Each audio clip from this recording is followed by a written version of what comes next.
Hola a todos, bienvenidos a Paredro, el podcast hoy también en vídeo de autores, escritores, novelistas y demás actores del gremio editorial. Mi nombre es Camilo Hoyos, director de la Fundación Gratitud, desde donde producimos este podcast para entregarles y presentarles lo que será nuestra última entrega de un convulso año 2020, pero que nos recuerda que uno no debe cantar victoria o falta de victoria hasta el final, precisamente por el libro que nos ocupa hoy, que es Volver la vista atrás, de Juan Gabriel Vázquez, pero también sería injusto decir que es únicamente, creo que sobre eso estaremos hablando hoy, únicamente sobre Juan Gabriel Vázquez o de Juan Gabriel Vázquez, porque también nos acompaña Sergio Cabrera, que tiene un papel fundamental en esta novela, como también lo estaremos diciendo, porque como les decía ahorita antes de encender a la cámara a los invitados, no es normal que uno pueda contar en una entrevista con el novelista y con el novelado.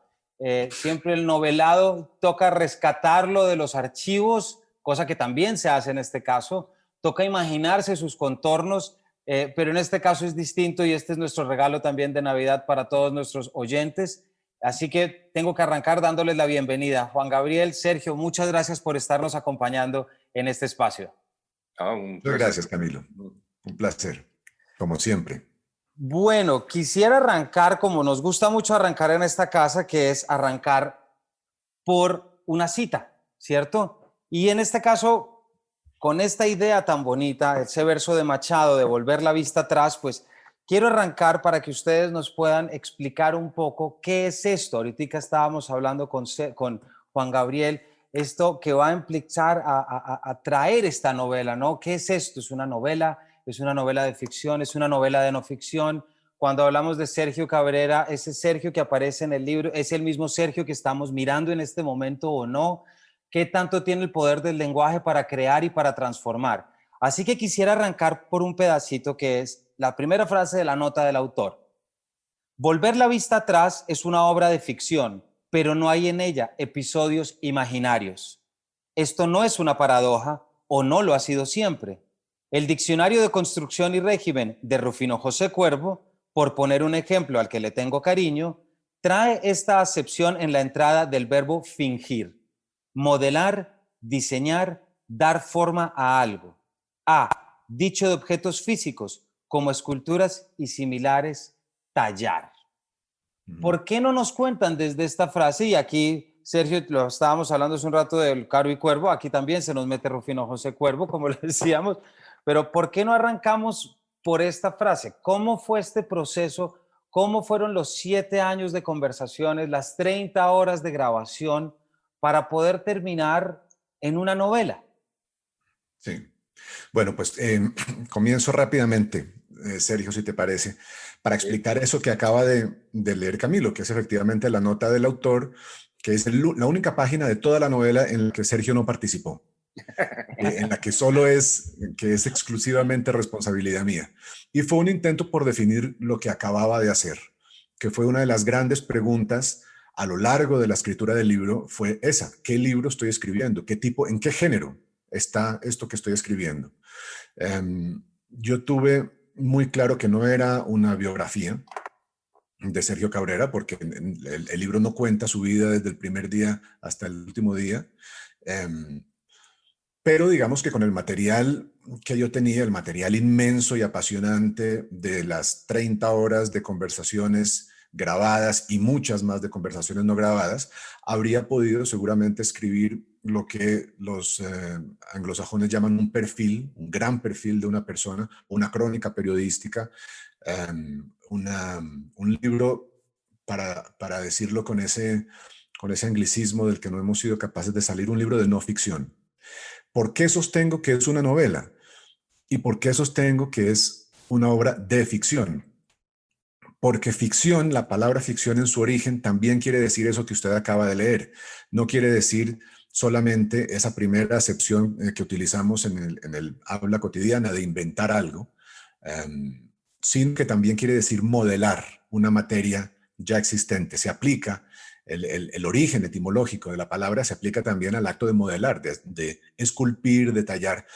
Y yo siempre sentí que eso era lo que estaba haciendo con con este material formidable que Sergio me entregó. Sergio y su hermana y los documentos y las fotos. Era como una montaña de experiencia y yo lo que hice fue entrar en la montaña para tallar una figura, para encontrar en esa montaña la estatua que estaba ahí metida. Por eso creo que puedo sostener que es una obra de ficción en ese sentido, en el sentido de haber tallado, modelado una materia ya existente. Lo que pasa es que también es cierto lo otro que yo decía, no hay episodios imaginarios en mi novela. Yo he cogido los episodios que la memoria de Sergio traía, quién sabe de qué lugares recónditos, porque se acordaba de unas cosas de hace 50 o 60 años con una precisión muy impresionante, y pasaba ese relato, el relato ajeno, el relato que me hacía Sergio, lo pasaba por el taller, por decirlo así, del novelista. Y eso implica construir un espacio físico, darle una estructura dramatúrgica, ¿verdad? Inventar una escena, crear diálogos basados en lo que Sergio recordaba que se había dicho, pero él no recordaba verbatim, no recordaba palabra por palabra los intercambios de hace 50 o 60 años. Y entonces eso le corresponde al novelista, de manera que aunque dentro de cada episodio hay un grado de intervención mía moldeando, dándole un contenido narrativo, dramatúrgico a la escena, porque así es como se sacan las vivencias de una escena. Aunque sí, por supuesto, intervine de esa manera, no inventé cosas, no inventé episodios. La novela cuenta una historia real que yo puedo decir tal como me la contaron a mí. Y por eso la novela comienza además con esas palabras, según me lo contó él mismo, Sergio Cabrera, etcétera, etcétera. Pero fue un descubrimiento difícil, el descubrimiento del género, ¿no? ¿Qué estoy haciendo? Y lo fantástico era contar con el material de la memoria, del relato de Sergio y de su hermana y de esos documentos, porque con semejante material yo creo que era muy difícil hacer una bobada, ¿no? Te cuento cómo desde mi ángulo, cómo nació esto, porque es gracioso, pero a mí con mucha frecuencia se me acerca la gente y, y me dice que tengo que contarte de mi vida, me dice la gente. Yo te tengo que contarte mi vida porque mi vida es una película. O yo tengo una vida de película, pero muchas veces, o sea, puedo decir que quizás cientos de veces, cuando termina una proyección o cuando me encuentran por la calle o en las charlas, y de las formas más raras. A veces, yo me acuerdo una vez me fui a presentar una película aquí en la cárcel, en una cárcel aquí de Madrid, no recuerdo ahora el nombre, y 3 presos me dieron sus vidas para hacer películas. Entonces, por eso cuando Juan Gabriel me dijo que le interesaba que habláramos sobre la posibilidad de trabajar mi vida para escribir, pues yo me puse casi que incómodo porque decía, bueno, sí, yo siempre he pensado que mi vida no la voy a escribir yo porque no es mi habilidad. Me gustaría hacer una película sobre mi vida, pero tampoco encuentro por dónde, no encuentro, no sé, escoger los momentos que serían interesantes para otros, que para uno todo es interesante, como las personas esas que me proponían hacer historias sobre sus vidas. Entonces, cuando Juan Gabriel ya empezó a decir, bueno, conversemos y hacemos grabaciones, yo dije, bueno, vamos a ver qué pasa y que suceda lo que suceda. Yo me entrego porque cuando yo trabajo en cosas creativas no me gusta que intervenga nadie y pues no quería yo tampoco intervenir en la creatividad de Juan Gabriel. Entonces, ni para bien ni para mal. O sea, Juan Gabriel es testigo que en los 7 años yo jamás le dije, oye, ¿cómo va mi, cómo va? ¿Qué pasa con mi novela? que no sale. Que no hay material suficiente. Pero a través del tiempo yo iba un poco nutriendo la idea de darle material, de darle, y cada vez que nos encontrábamos y cada vez que hablábamos, y empecé a tener curiosidad que no había tenido nunca, porque ese es un punto complicado, o sea, ese deseo de borrar cosas en la memoria, o ese deseo de no pensar en cosas que han dolido mucho, que han hecho mucho daño, es difícil de entender para algunos, ¿entiendes? Pero, o sea, para un joven como yo, formado en el espíritu revolucionario, en las ideas, en el fanatismo, de pronto ver cómo se derrumba su mundo y pasa de ser un héroe a ser un villano, o los sueños se evaporan, todo eso es doloroso, y uno trata como de meterlo bajo la alfombra. Entonces el ejercicio de recuperar esas memorias, de escarbar en los cajones, encontrar las cartas, los diarios, las fotos, fue a la larga muy, muy interesante también para mí, porque pues de alguna forma me di cuenta de que yo no quería realmente olvidar esas cosas. Y de hecho ha sido como un bálsamo recuperar esos recuerdos ya sin vergüenza, a pesar de que hay cosas ahí que hubiera preferido no haber hecho, o cosas, sentir que pude haber hecho daño, y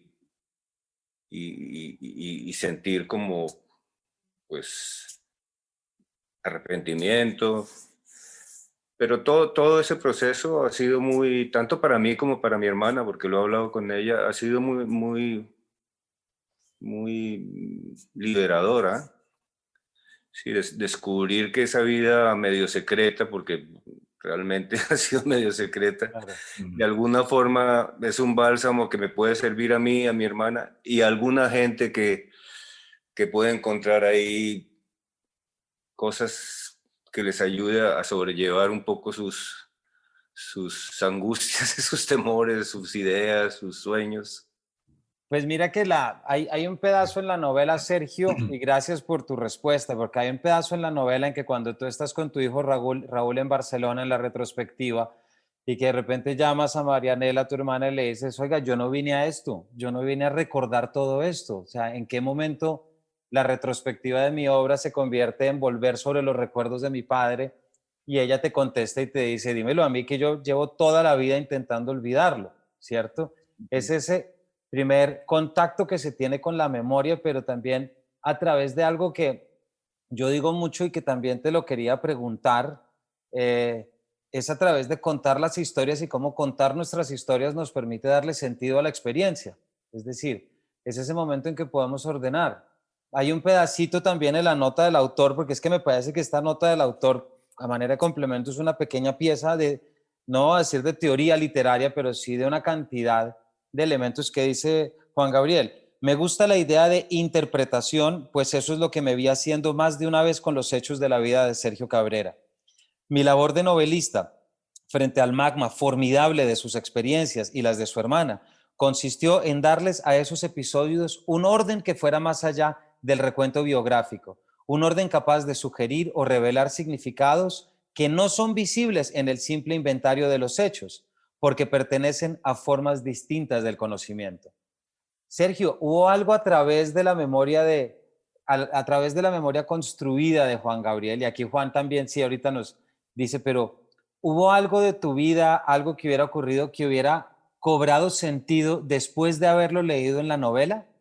¿Hubo algo que tú no hubieras visto? Porque yo creo que muchas veces, ¿y por qué te lo pregunto? Porque yo siento que la novela es ese gran aparato que nos ayuda a generar sentido sobre las zonas oscuras que no hemos entendido de la vida. Y yo así es como la leo. Y para mí una novela y un cuento o una creación ficcional siempre es la posibilidad de iluminar algo.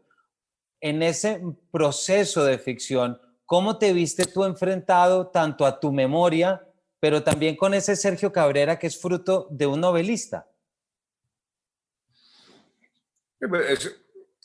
Yo le decía a Juan Gabriel cuando leí la novela que había sido una triple experiencia, o sea, leer como lector, leer como protagonista de la novela y leer al mismo tiempo como un director que sueña con hacer una historia sobre su vida. Entonces se mezclaban luchaban entre sí y se daban codazos los diferentes lectores.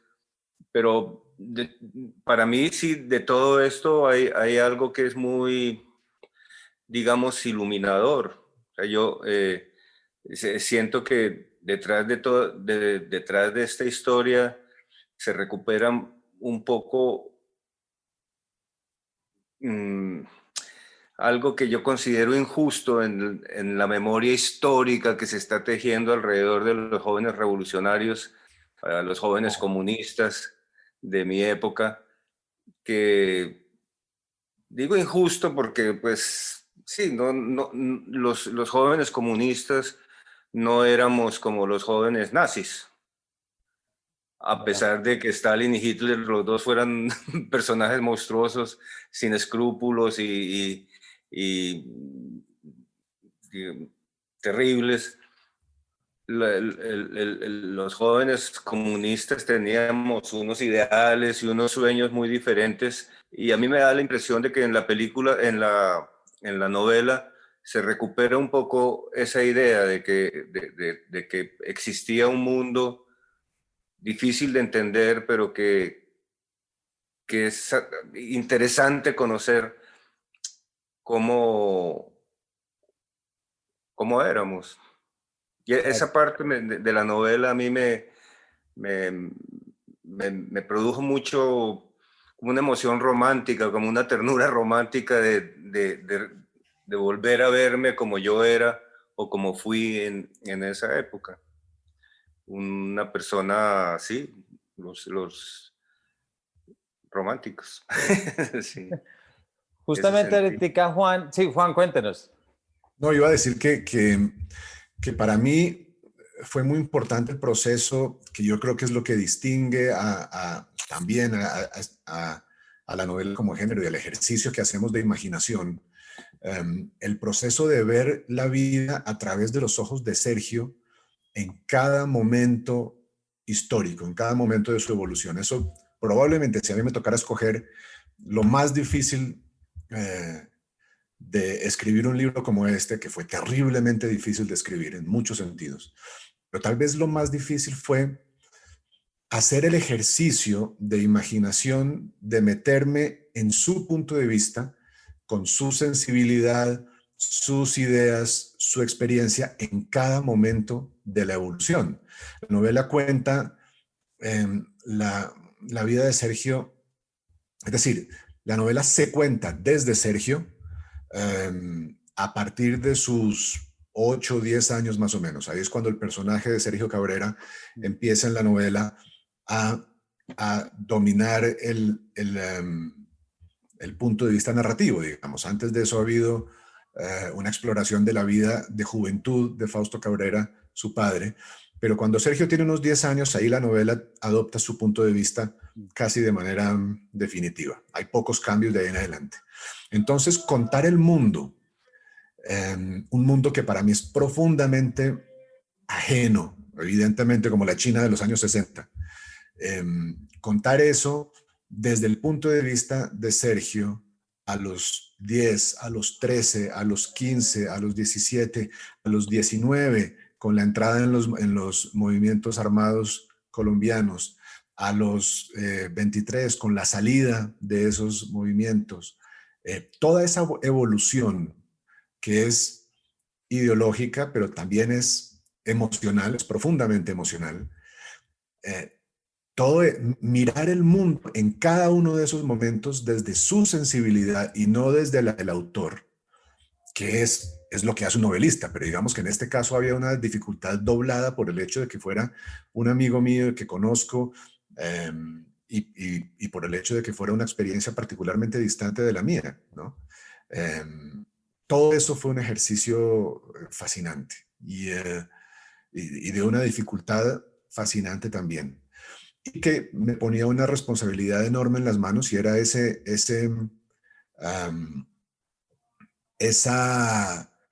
esa necesidad de precisión y de honestidad y de escribir con la verdad del personaje, ¿no? Tratar de ver el mundo a través de los ojos del personaje que es Sergio y ser fiel a sus emociones y a su bueno, a lo que se veía desde su mirada en cada momento de su vida. Eso fue terriblemente difícil y muy interesante.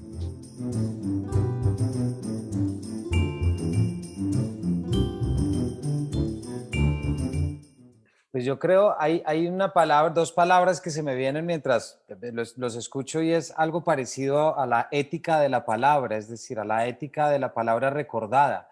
Es decir, es aquello que es ese compromiso no solo por amistad, porque aquí hay una amistad muy grande, yo lo sé, pero también hay, Sergio, un torbellino de la historia. Es decir, cuando uno hace un recuento de la manera de momentos históricos que pasaron por tu vida, pues arrancamos desde los bombardeos italianos en Barcelona y terminamos en Dabeiba. Me explico, es decir, hay tanta cosa que se teje y tanto que se entreteje, pero antes de meterme con ese tema de la historia, que yo sé que también en la casa de esa casa novelesca de Juan es siempre un tema fundamental, es decir, cómo la historia nacional afecta a las historias íntimas y particulares. Hay una frase que tenía aquí preparada que sé que le gusta a Juan y es aquella, aquí la estoy leyendo, es aquella frase que aparece en Proust en El tiempo recobrado, que habla, no serían, como ya lo he demostrado, mis lectores, sino los propios lectores de ellos mismos, pues mi libro no sería más que una especie de lente de aumento, como aquellos que tendía a un comprador el oculista de Combray. Sería mi libro, pero gracias a él les proporcionaría el medio de leerse a sí mismos. De manera que no les pediría elogiarme o denigrarme, sino tan solo decirme si estaba bien aquello, si las palabras que leen en sí mismos son las mismas que he escrito.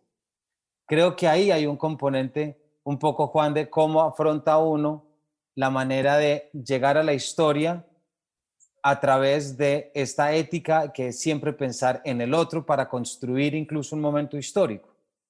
Sí, sí, eso es, eso que dice Proust construye un momento de mucha ansiedad para un escritor, que que es la pregunta de si he contado la verdad, ¿no?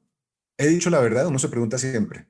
No estamos hablando de la verdad fáctica, de la verdad histórica, sino de una verdad humana. Y eso es lo que entonces, en la frase de Proust, yo haría hoy el ejercicio de decirle a Sergio, esas palabras que tú tienes adentro, ¿no? Con las cuales explicarías tu vida, ¿se parecen a las palabras que usé yo? Esa es la pregunta, ¿no?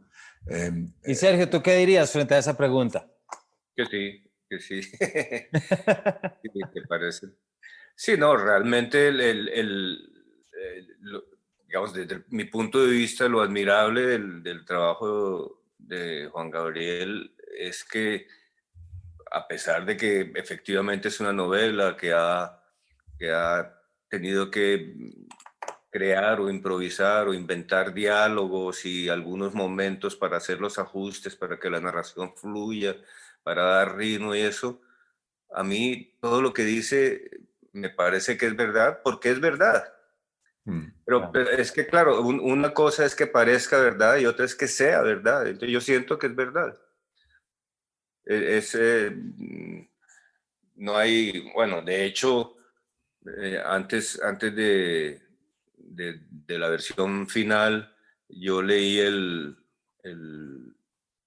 la novela pues todavía en un borrador, que no sé exactamente cuánto ha cambiado del borrador a la versión final, y pues yo lo leí con mucho cuidado para hacer notas y precisiones y anotaciones que eran tan pequeñas, o sea, finalmente eran sí varias páginas de notas, pero eran sobre cosas tan pequeñas que casi podría decir que reconstruyó con precisión, como si tuviera un video ahí pudiera escoger lo que se decía, sí. Qué maravilla. Eso no lo Sí. habíamos hablado así. Me alegra mucho. Ese fue un gran momento, Camilo, el momento en que yo le mandé a Sergio mi manuscrito, la primera versión terminada de la novela. Yo nunca he sentido tanta angustia en toda mi vida de escritor como en ese momento, porque la idea de que a uno, su personaje principal, le pueda decir no me gusta tu libro, es como Sí. ¿no? Para considerar el abandono de la profesión. Eh, y lo que hizo Sergio, que fue maravilloso, fue leerla con... Yo solo puedo imaginar el ejercicio, Sergio, de leer tu vida por primera vez, que tenía que ser muy comprometedor emocionalmente, pero al mismo tiempo con una parte de la cabeza tener la lucidez de decir, este personaje no fue así, hubo un ajuste que Sergio hizo, el personaje de su madre, que yo había interpretado, para usar esa palabra de que digo antes, había interpretado no del todo correctamente, eh, por varias razones que son muy interesantes, pero ella, que tan importante fue en la vida de Sergio y Marianela, eh, es el personaje sobre el que hablamos menos. Eh, y eso es un testimonio también de lo pacífica, lo cordial que era esa relación, ¿no? De Fausto, el padre de Sergio, hablamos más porque la relación con él era más tensa, por lo tanto más interesante, ¿no? Pero más tensa y más difícil, y eso da formula más preguntas y crea más material. Pero entonces hubo esa corrección de mi interpretación y luego otras correcciones que hizo Sergio. Yo decía en una entrevista en estos días que para mí escribir la novela había sido también un ejercicio de responsabilidad muy grande y por lo tanto entonces desde el principio la regla del juego era que yo iba a escribir y que le iba a dar a Sergio derecho de veto. Claro. Y así le entregué la novela, tú tienes derecho de veto total. Y Sergio no lo usó nunca, lo cual a mí me parecía, por un lado, un testimonio de su franqueza, ¿no? De su transparencia, de su coherencia, pero también un testimonio de que mi interpretación se había acercado a la verdad, y eso pues era motivo de satisfacción también. Pues pienso, a uno le enseñan desde muy temprano en las clases de literatura que hay algo que se llama el pacto entre narrador y lector o autor-lector, que es ese pacto en el que se establece y uno dice, listo, estoy dentro de una novela. Pero es difícil, o no, pues ya no, después de esto, pensar en el pacto de nuevo entre el novelado y el novelista, entre el novelado y el novelador. ¿Cómo se llegan a esos pactos? Es decir, ¿cómo se concentra uno? Porque recupero una palabra de Leila, un ejemplo de Leila, y es cuando García Márquez entrevista al náufrago y de repente lo hace revivir.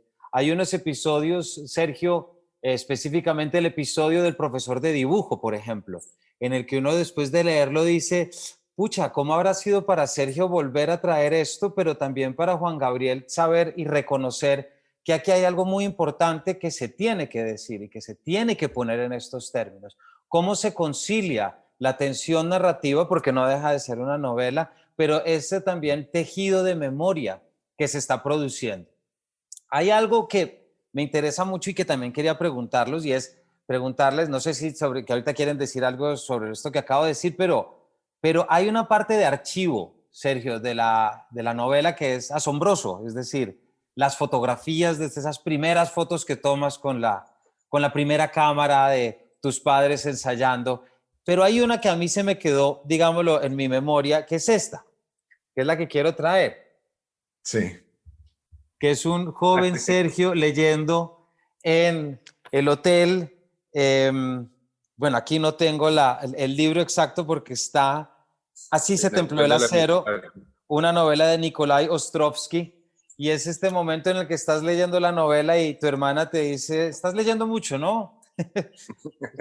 Estás muy metido en el mundo de la ficción, cosa que me recordó también una página muy bonita de Patria, de Aramburu, que es cuando un hermano le critica al otro y le dice, a ver, deja de leer tanto porque es que la realidad se cambia en la calle, ¿cierto? La realidad se cambia afuera. Entonces el hermano muy disciplinado, como que lee hasta la página tal, va, grita, protesta y luego a las 9:30 está otra vez continuando la novela. ¿Cómo salir? Pero quisiera que nos contaras del archivo, pero también otro elemento que a mí me parece importante y es la labor que cumplen también esos textos dentro de la novela y Juan cómo los entendió. Me refiero a la carta de 12 páginas de tu padre que se convierte como en una especie de recurso emocional, pero también técnico de cómo debo vivir la vida en China con mi hermana. También esas páginas de Marianela, la monja de la revolución que la llaman, que es de un imitatio Christi y es de un carácter místico, pero algo que ya un profesor te lo dijo a ti en la novela, sustituyendo la figura de Mao o de la revolución por la figura de Dios. ¿Sí me explico? Que son esos elementos escritos que también, pues, recuperan una cantidad de cosas. Entonces, si nos pueden hablar un poquito de cómo entró a jugar ese archivo, cómo funcionó, cómo fue para ti guardar estas cosas, Sergio, y de repente sacarlas de algún cajón, porque evidentemente le ponen un componente a la novela increíble. A mí me recordó otro y era Cortázar en el 73 escribiendo el libro de Manuel, que lo que él hacía para poder convencer más a sus lectores de la novela que se estaba inventando era poner notas de periódicos sobre sucesos reales. Entonces él intentaba mezclar la nota periodística real con el suceso de la ficción. Aquí ya no hay tal cosa, aquí ya es realidad. Y es que no recuerdo muy bien cómo fue el proceso en que fueron saliendo esos archivos y documentos, porque la novela inicialmente, lo primero que yo leí de la novela era otra novela.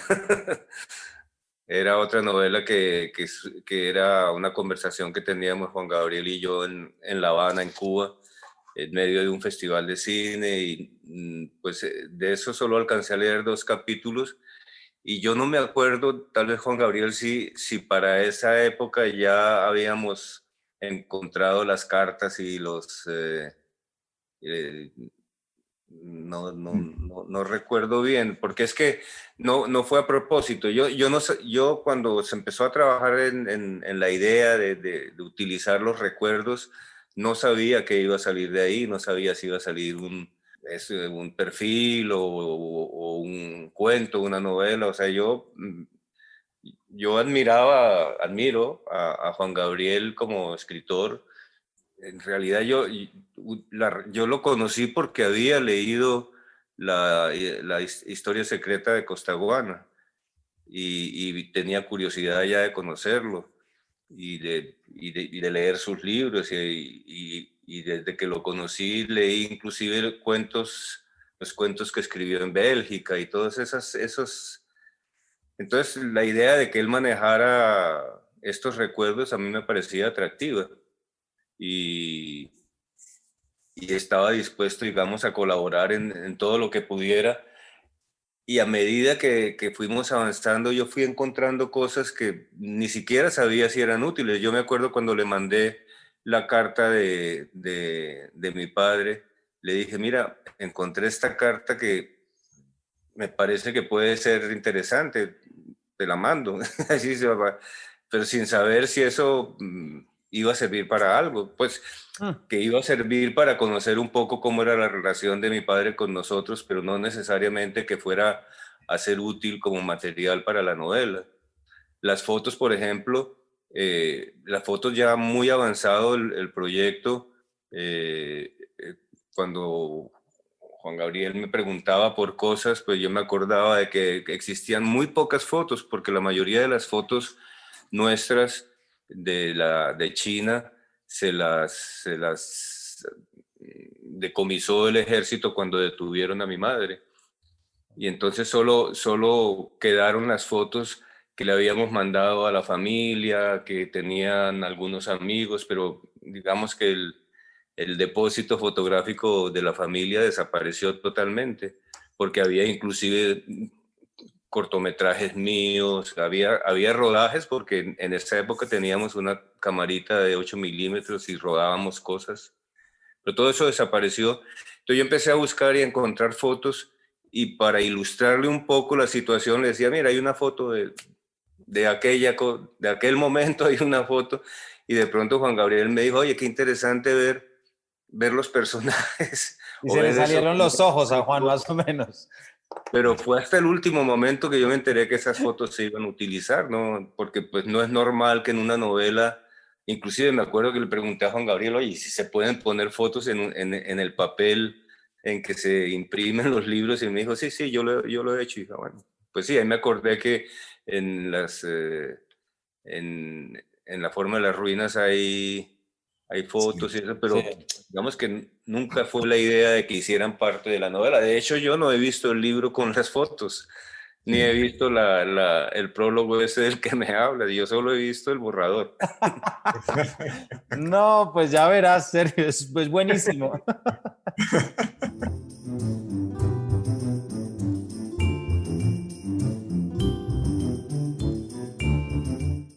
Pues, pues aquí yo tengo una primicia, creo que nunca he mostrado esto todavía en estas entrevistas que hemos hecho con Sergio o yo solo en estos días, y es los documentos. También me acabo de encontrarlos en mi biblioteca, que Sergio me los entregó en esta carpeta. Y es verdad, Sergio, que yo no me acuerdo cuándo fue eso, pero sí sé que no fue ni al principio ni al final. A lo largo de este proceso de 7 años, yo creo que esos documentos me los entregaste un día así casualmente. Mira, que llegó Sergio a conversar conmigo, mira, te traigo esto. Eh, y eso fue, yo creo, hacia la mitad del proceso. Y estos documentos yo los fui leyendo con fascinación, luego devolviendo a la estantería, porque estaba escribiendo La forma de las ruinas, y luego entonces los recuperaba y los volví a leer con fascinación, y me volví a dar cuenta de que no tenía ni la menor idea de cómo tratarlos. Entonces los devolví a la estantería y me ponía a escribir los cuentos de Canciones para el Incendio. Claro. Y en parte la demora de escribir este libro fue eso, que no sabía cómo hacerlo. Era tan sencillo como eso. No sabía cuál era el aparato narrativo que le hiciera justicia a esto. Yo en cualquier momento de esos 7 años hubiera podido escribir a las carreras un libro sobre esta vida apasionante, y habría sido seguramente, eh, pues eso, algo interesante para un lector, pero es que yo quería encontrar la forma perfecta para hacerle justicia a, a la experiencia de Sergio y a los documentos maravillosos y todo eso. Y eso sí me tomó mucho tiempo. Y mientras tanto yo iba viendo estas cosas. Esto, por ejemplo, es una carta que Marianela escribe desde la comuna, desde una comuna china. La escribe en español porque está dirigida a unos, mis impresiones sobre la vida en la comuna, dice. Está dirigida a lectores latinoamericanos, pero está firmada Wow. en chino, Divino, ¿no? sí. Con su leyenda en chino. En el año 66 es esto. Esta es la carta famosa que el padre de Sergio les deja a Sergio y a su hermana. Miren el tamaño de la letra. Wow. Yo creo que esto publicado sería como 300 páginas, una barbaridad. Y son varias, ¿no? Son esas 12 páginas, pero muy cargadas, que es verdaderamente un manual de conducta o un manual de instrucciones, Sí, sí, ¿no? sí. Eh, la vida, ustedes la van a vivir según esto, ¿no? Fue fascinante, fue como los mandamientos Y o las también recomendaciones esas menciones, Juan, perdón, mientras nos muestra esa belleza de documentos, pero también traer como es muy claro a lo largo de la novela esas escenas en que Sergio lee esa carta de 12 páginas en las noches antes de dormir o en las mañanas. Es casi como ese momento de meditación y esa idea detrás del padre que es como las preguntas que tengas, pregúntaselas a este texto, a la carta, sí. a la La Biblia. carta.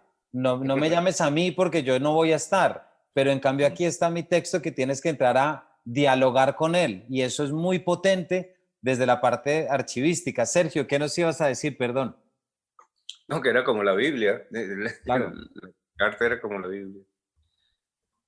Eh, no, pues la verdad que sí consultábamos la carta porque era muy fácil perderse en medio de, o sea, No, en medio pues de esa, Es que es difícil imaginar lo que fue la revolución cultural. Es una cosa, es como vivir a la salida de la final del campeonato mundial.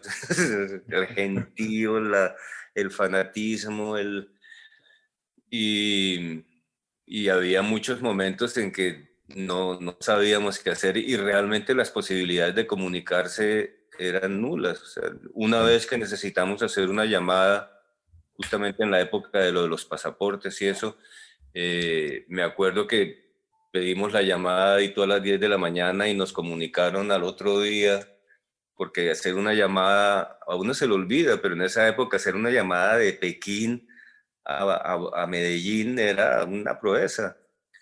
Y no había internet, no había, es más, ni Claro. siquiera las cartas normales funcionaban, entonces teníamos que, era como la época del virreinato, ¿no? Donde mandaban las instrucciones desde España y en barco.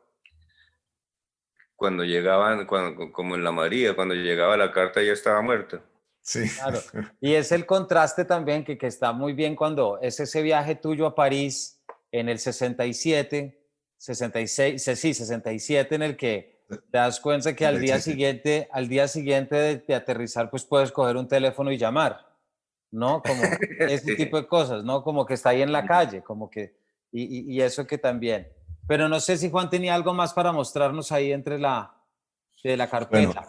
en la carpeta fantástica está también esto, que es una carta transcrita en la novela casi en su totalidad, creo, que es la que Sergio, en un acto ya de protesta Claro que sí. desesperada, manda, estando en China, manda a la Asociación de Amistad Chino-Latinoamericana que estaba a cargo de ellos. Sergio para ese momento estaba viviendo en China solo con su hermana.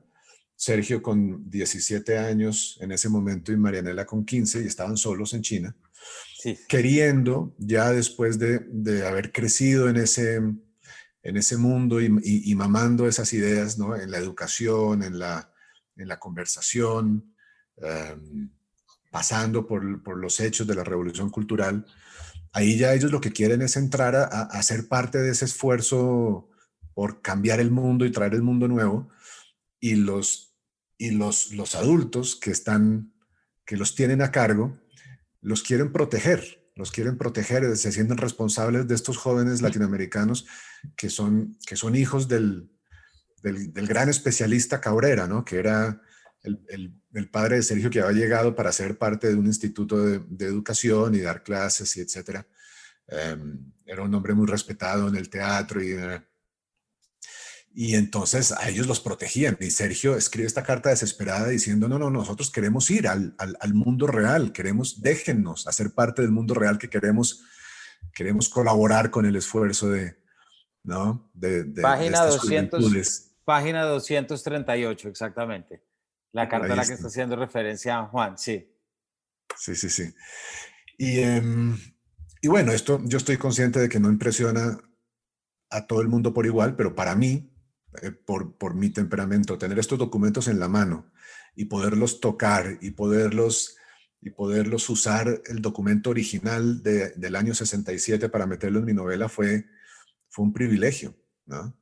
Y yo creo que para los lectores también va a ser encontrárselos. No, pues, y además hay otra cosa que, Sergio, tiene que ver con algo que tú decías ahorita, y es eso que uno como lector nunca olvida leyendo esta novela, y es que todo lo que está detrás es real. Es decir, Sí, ahorita que Juan muestra la firma de Marianela en la camarada Lili, y uno ve la firma en chino y dice, ¡ay, qué chévere! Pero pues evidentemente lo dice ahorita aquí hablando, ¿me explico?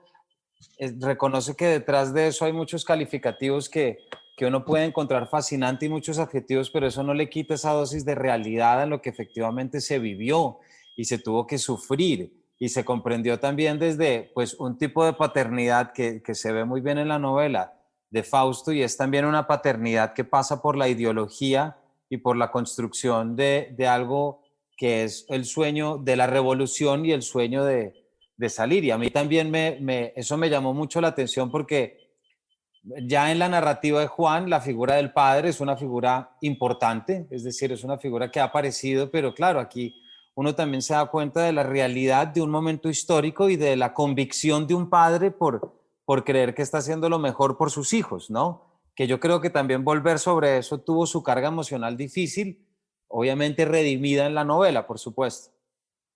O sea, para mí desde las primeras páginas ya son difíciles porque Sí, claro. recordar, por ejemplo,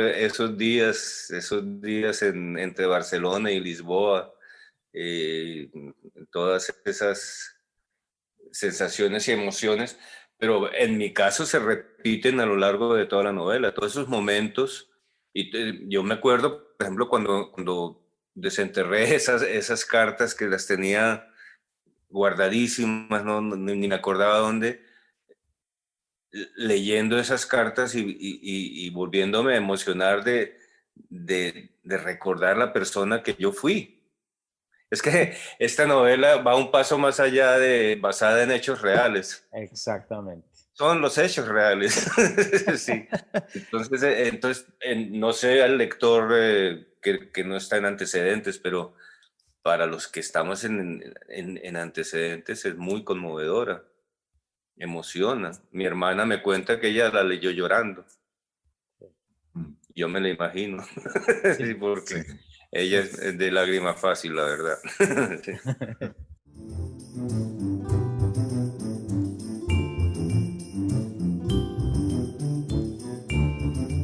Para ir ya cerrando, que el tiempo pasa, hay otro elemento que quisiera también preguntarles, que tiene que ver también con esto, Sergio, que nos dices que es más allá de basado en eventos reales porque son, y es ese componente también coyuntural en el que es leer la novela al final del 2020, luego de la pandemia, que se menciona también en la nota del autor, es decir, un mecanismo para Juan para superar lo que fue la tensión de esto y que se enclaustró, digamos, a escribirla por esto que nos pasó a todos.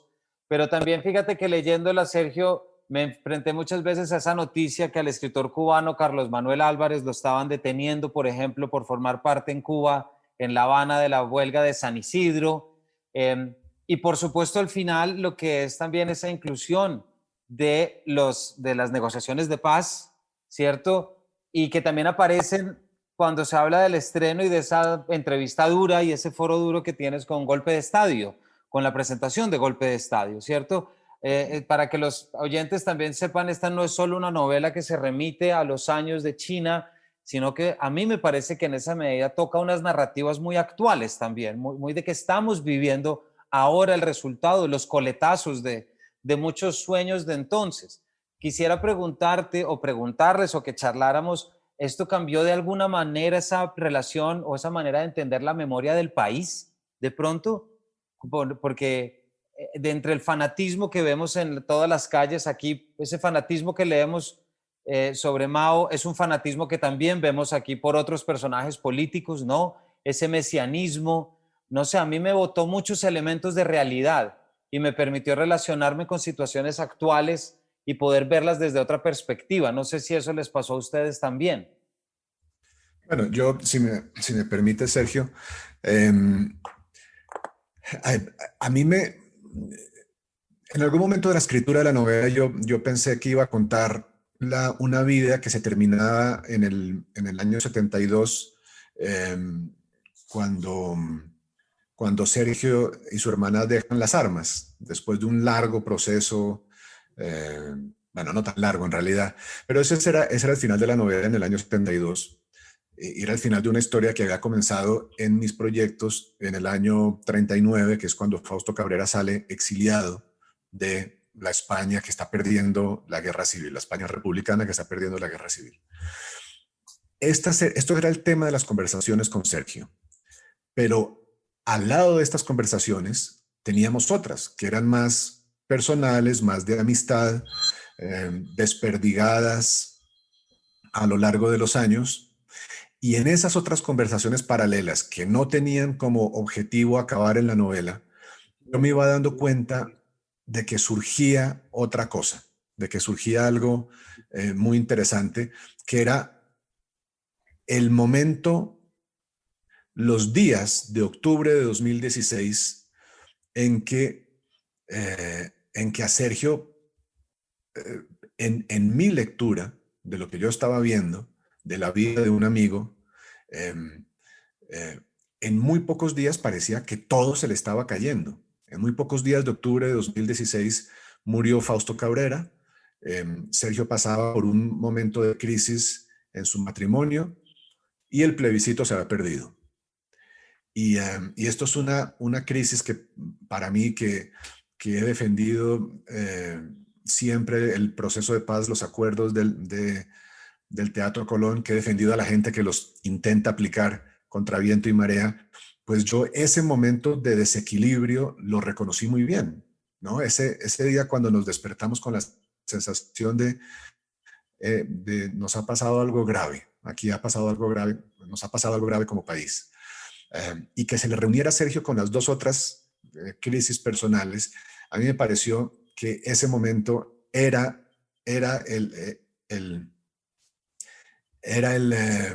el tiempo presente de la novela, que eso lo tenía que meter en la novela, un momento de crisis muy importante para una persona de carne y hueso que es Sergio Cabrera, y utilizar ese momento para desde ahí ir al pasado y contar la otra novela, la que yo ya quería contar. Entonces ahí fue cuando empecé a decirle a Sergio, pienso que esta es la estructura. ¿Estás de acuerdo con hablar un poco más de esto?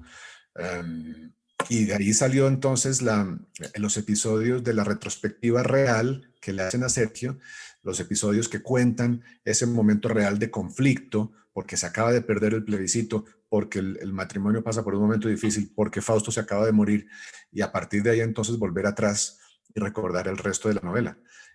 Con lo cual quiero decir que nada de esto es tampoco inventado ni adornado, sino que pasa ¿no? Por el momento en que yo encontré ese patrón en su experiencia y él estuvo de acuerdo en dejarme profundizar en ella.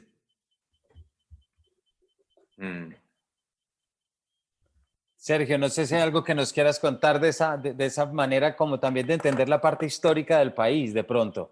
Tú que viviste también desde cargos políticos y también con toda y pues también como director de cine, por supuesto, responsable de mostrarnos muchas cosas nuestras. El ejercicio de que exista de que exista esta narración, a mí me parece interesante justamente por lo que acabas de decir. O sea, yo siento que vivimos en un país con poca memoria, o sea, muy olvidadizo, se perdonan mucho los defectos, los errores, los delitos, pero hay poca memoria para las virtudes. Y de hecho, que hablaba yo el otro día con Juan Gabriel, o sea, si el libro sirve para de alguna forma hacer bajar el nivel de polarización y de fanatismo que hay en el país, pues ya hemos logrado algo. O sea, yo me acuerdo una frase de un personaje del Nombre de la Rosa que le dice que hay que tener mucho miedo a los fanáticos y a quienes dicen poseer la verdad, porque con mucha frecuencia esa gente quiere que mueran con ellos y muchas veces en vez de ellos. Y ese es un poco el mundo en que vivimos nosotros, ¿no? Entonces, este mundo colombiano necesita de verdad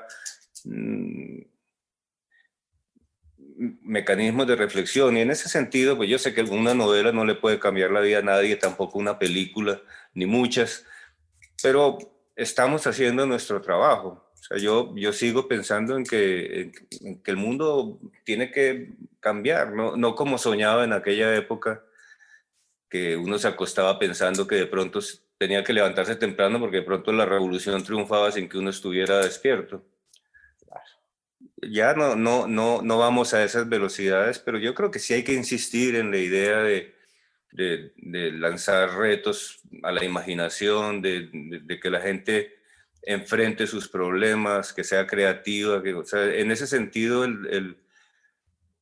la importancia de la literatura y el arte, bueno, y el cine es muy, muy grande. Siempre lo he defendido y creo que este libro es también un aporte a eso. Y estoy de acuerdo con Juan Gabriel, era muy importante situar el libro en el mundo moderno, pues en el mundo contemporáneo, el actual, porque si no, podría parecer que todo eso pasó y no tuvo consecuencias, y sí ha tenido consecuencias. Todo eso que ha pasado ha tenido consecuencias en mí, en mi hermana, pero también en toda la sociedad que nos rodea, especialmente en Colombia, ¿no? Sí, y también ese objetivo que nos mencionabas, que es la posibilidad que otros se lean en ti, ¿verdad? Así como Juan leyó en ti para escribir la novela y que otros que están leyendo también lean a través de su experiencia. Bueno, muchas gracias a los dos por habernos acompañado en este fantástico espacio. Creo que cubrimos mucho más de lo que yo me imaginaba. A nuestros oyentes y quienes nos estén viendo, pues ya saben qué libro comprar de regalo de Navidad, pero por supuesto, Volver la vista atrás. Me resta decir a manera de cierre, Sergio, que hiciste algo también sorprendente con tu historia, que fue por primera vez hacer que los narradores de Juan Gabriel se quedaran callados y se ciñeran a la historia, cosa que no es fácil después de haberlo leído. Y creo que allí, en ese componente, también está ese homenaje narrativo que es a reconocer la historia y aquello tan lindo que ya aparece desde el epílogo. Pues según nuestra visión de las cosas, una novela debería ser la biografía de un hombre o un caso, y toda biografía de un hombre o un caso debería ser una novela. Y creo que aquí estamos, de Fort Madox Ford, perdón, y aquí estamos no solamente frente a una vida, sino frente también a una novela. Así que, Sergio, muchas gracias por habernos acompañado. Juan Gabriel, muchísimas gracias por haber participado en este Paredro. Este es un increíble regalo de Navidad y creo que no hay mejor forma de cerrar un año tan difícil como este, no solamente leyendo, sino escuchándolos a ustedes dos. Muchas gracias. Gracias por la invitación. Muchas gracias, Camilo. Un placer Gracias a ustedes. hablar con Sergio otra vez y hablar con usted. Muchas gracias y a todos nuestros oyentes y quienes nos acompañan en este nuevo formato de vídeo. A todos los esperamos en el 2021, en una próxima edición de este Paredro. Muchas gracias.